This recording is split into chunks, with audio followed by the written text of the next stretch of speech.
আসসালামু আলাইকুম। আমি doctor Mohammad Nasif Hasnat, intern doctor, PMCH. Case study এক ভিডিওতে আপনাদের স্বাগতম। আজকে আপনাদের একটা গল্প শোনাবো।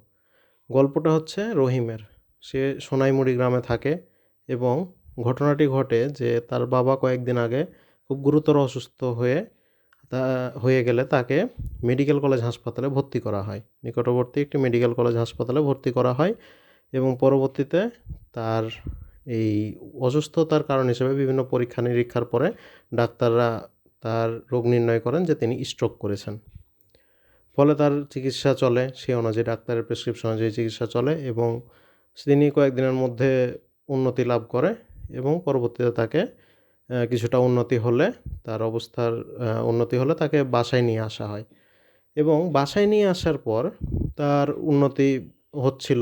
ডাক্তারের নিয়মিত প্রেসক্রিপশন অনুযায়ী তার পরিবার ওষুধ খাওয়াচ্ছিল এবং তার উন্নতি হচ্ছিল আস্তে, আস্তে। ঘটনাটা এ পর্যন্ত সব স্বাভাবিক ছিল। কিন্তু ঘটনাটা ঘটে একদিন বিকেলে। একদিন বিকালে রহিম যখন বাজারে যায়, তখন তার সাথে দেখা হয় তার বন্ধু করিমের এবং করিম তখন তাকে বলে, "কিরে বন্ধু, শুনলাম যে তোর বাবার নাকি স্ট্রোক করেছে?"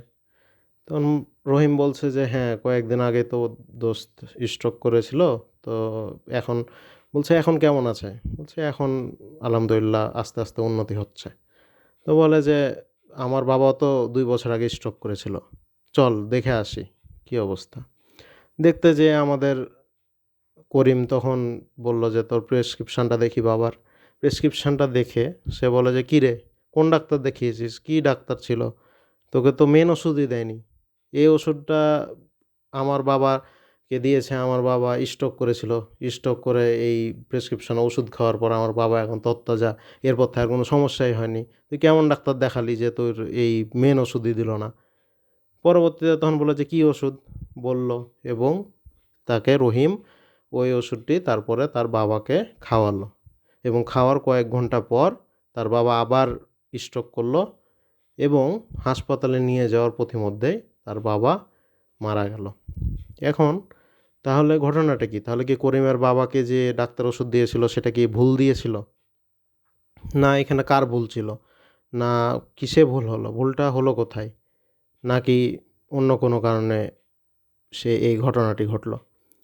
পরবর্তীতে আসলে দেখা যায় যে ওষুধটি ছিল অ্যাসপিরিন এবং আমাদের এই ঘটনাটা বোঝার জন্য যে আসলে কার দোষ ছিল? আসলে দোষ ডাক্তারের ছিল না। দোষ ছিল রহিম এবং করিমের অজ্ঞতার এবং তাদের নিজে, নিজে ডাক্তারি করার। এখন আমাদের এই অবস্থাটা বুঝার জন্য বুঝতে হবে যে তাহলে আসলে হলোটা কী? তার জন্য আমাদের বুঝতে হবে স্ট্রোক কী?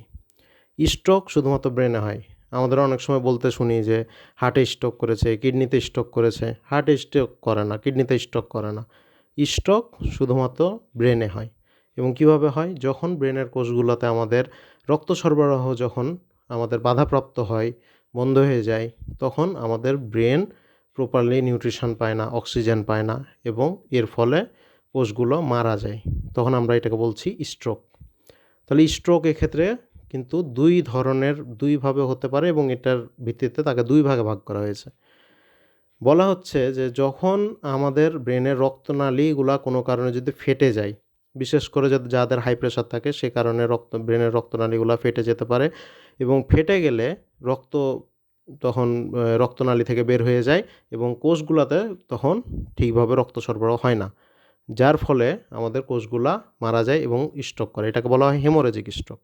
আর আরেকভাবে স্ট্রোক হয়, এটা আবার ওটার বিপরীত যে আমাদের রক্তনালীগুলা ঠিক আছে, কিন্তু রক্তনালীগুলা ব্লক হয়ে যায় এবং রক্তনালীগুলাতে তখন রক্ত ঠিকভাবে চলাচল করতে পারে না এবং যার ফলে ব্রেনের কোষের মধ্যে রক্ত যেতে পারে না এবং তখন আমাদের ব্রেনের কোষগুলো প্রপারলি নিউট্রিশন পায় না, অক্সিজেন পায় না এবং কোষগুলো আবারও ওই একই পরিণতি ভোগ করে মৃত্যুবরণ করে।